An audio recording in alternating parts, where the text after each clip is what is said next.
Hey, it's Whitney with NatureHealth.com, and today we're bringing you a list that I personally needed, and maybe you do too.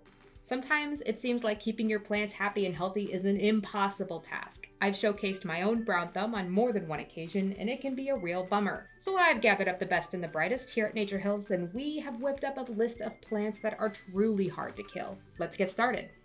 Number 5. Yucca.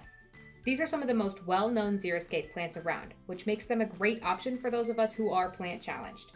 Adam's needle is a classic version of this plant with dark broadleaf evergreen foliage and the totally stunning tower of early summer flower spikes. But if you're looking for a bit more spunk, check out Color Guard, the variegated version that's just as hardy and twice as eye-catching. Both of these are hardy in USDA growing zones 4 through 10 and will thrive with a little neglect.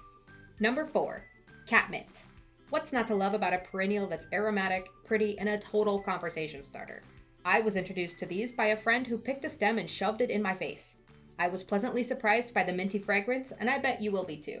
The easygoing nature of catmint like Walker's Low and Neptune make it a favorite for busy gardeners who like herbs but aren't great at keeping a watering schedule. Plus, deer and rabbits leave it alone for the most part. I'm not sure I can say the same about the local cats, but luckily, there's plenty to share. These plants are usually hardy throughout most of the United States, so check out the category and read the plant facts to learn more about each kind individually. Number 3. Hydrangea arborescens. While pronunciation might be hard, taking care of them definitely isn't. I promise, because unlike other hydrangea species, arborescens is native to most of the United States, which means they come with easier care instructions. In this case, just plant it in the ground and give it some water when you think about it, and enjoy the huge flowers each summer.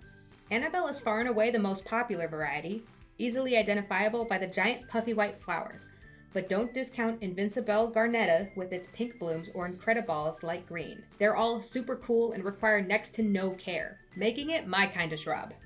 Number 2. Ornamental grasses. Ornamental grasses sometimes get overlooked and labeled as boring, and I think that's a shame, because landscapes that include grasses are usually the most interesting in late fall and winter. If you're not an ornamental grasses person, let me know why in the comments, because I really don't get it. From pink muley to Karl Forester featherweed grass, the ways to incorporate grass into your garden are endless, and the more you plant, the less you need to worry about upkeep. As you're browsing through the grasses, make sure to keep an eye on the hardiness zone, because they can really fluctuate depending on the variety, and even the greenest of thumbs will find themselves with a sad plant if it's grown outside of their labeled hardiness zones. I've been there and done that, and it just doesn't work. If chartreuse is more your style, I suggest all gold Japanese forest grass. This brings us to number 1, daylilies. There's a reason these guys are everywhere.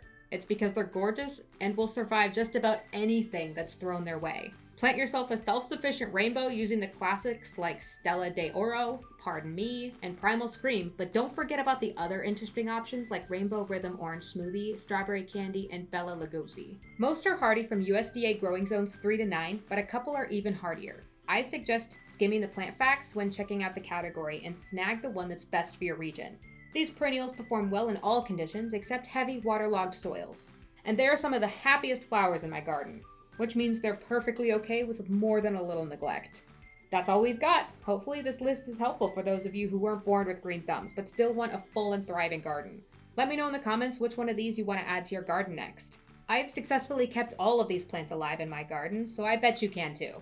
If you've enjoyed this video, be sure to leave a like and subscribe to our YouTube channel. And if you're looking for a little garden inspiration, head on over to our Facebook, Instagram, and Pinterest. You can find us at Nature Hills Nursery. I hope you'll join me again. Until next time, happy planting.